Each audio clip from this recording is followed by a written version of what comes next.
John chapter 12, verse 1. 6 days before the Passover, Jesus therefore came to Bethany, where Lazarus was, whom Jesus had raised from the dead.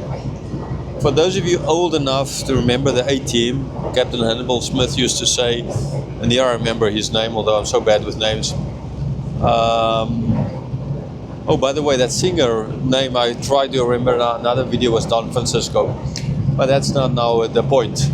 If you listen to all my videos, you will get to see where all of these things come together. But anyhow, he had the saying, that's in the A-Team, Captain Hannibal Smith had the saying that I love it when a plan comes together. And that's normally, in the end when everything works out, right? Well, it helps if you have the script right of doing it.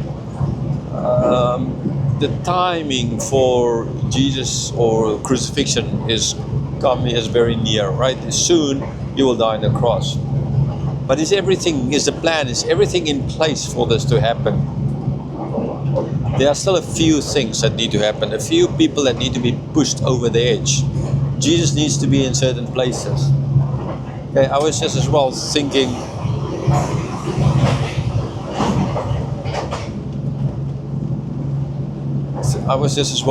while here on the train.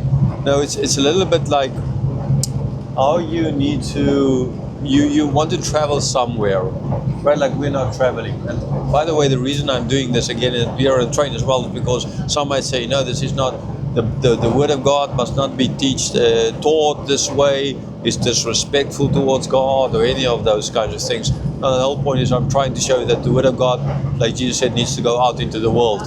And if that is in a train, it's in a train. It needs to go out everywhere.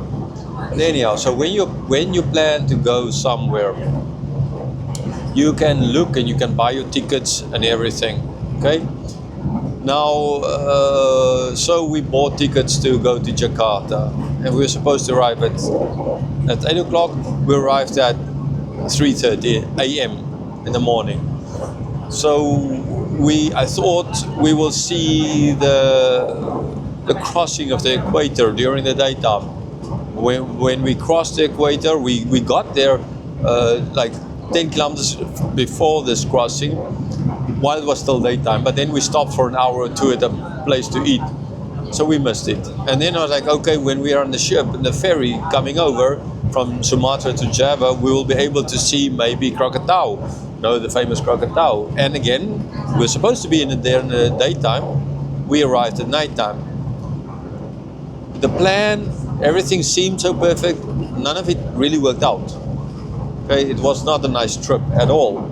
Now, to get to your final destination, in other words, there are lots of things that need to fall into place for your plan to perfectly work out. Now, when traveling in this part of the world, it becomes a little bit a question of, your plans might most likely not work out. And you kind of just need to adapt to that. Right, it didn't work out, it didn't work out. It's not no help crying over spilled milk, like someone I know loves saying. And like I remember as well, one time there in the Netherlands, I had to go and pick up a car, and I remember I had to go to, it was quite a number of trains, but there was exactly, Google could tell me exactly, you get there, you walk 5 minutes like this, and you get the train then there, and then you go and it actually worked out. So in certain places in the world, the plans, in Holland, the previous colonial power that ruled here, things work out. Here, they kind of, maybe if you're lucky, they kind of work out. Plans, ultimately. What I'm trying to get at is plans. You make plans to achieve a goal, to arrive somewhere. They don't always work out. But now in this case, in Jesus' case, in God's case, there's not a maybe or a if. The plan will work out. The plan for sure will work out. The question is just as how is that going to work out? In other words, what is the plan? Right? What is still left necessary for this to happen? In the previous chapter, we've seen that, okay, these guys are now, after Lazarus' death, they're so angry at Jesus, he needs to go. That's just that. He needs to go. Either the Romans come, otherwise the Romans will come for us and we'll lose it all. They didn't say that, but that's kind of their intention. In other words, they said this But that was their actual meaning behind those words. And but they're still, who will be the traitor? How will they solve that question? In other words, there needs to be an inside man, and something needs to happen this inside man to then ultimately go and betray Jesus. Now again, we know who it is, but at that stage they didn't know yet. They were still looking, who might this be? Who can do this?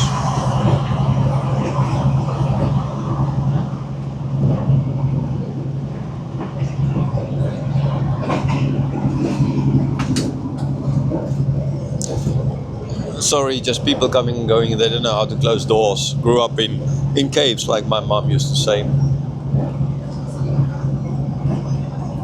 Anyhow, okay, so this is now 6 days before the Passover.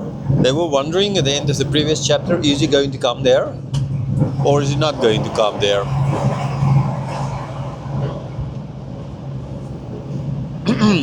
Same young guy growing up in a cave. Okay, sorry for that those interruptions. It's part of life. If you do it in a place like this, you're going to be interrupted.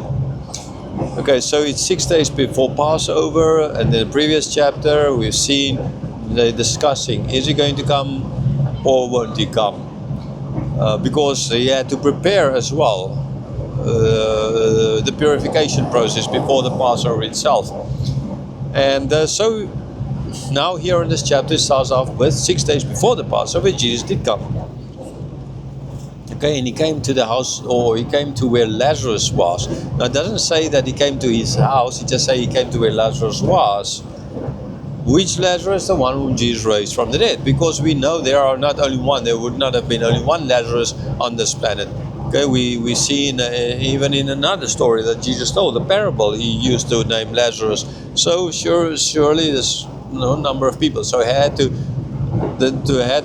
just point back to the people, for the people to whom he is actually in the end addressing this. But you know that Lazarus, the one you tried to kill as well, that Lazarus, right? You see that Lazarus, he's still alive here, right? That Lazarus, he was coming there. So again, he puts the boundaries down clearly so that these people can exactly know and they have no excuse.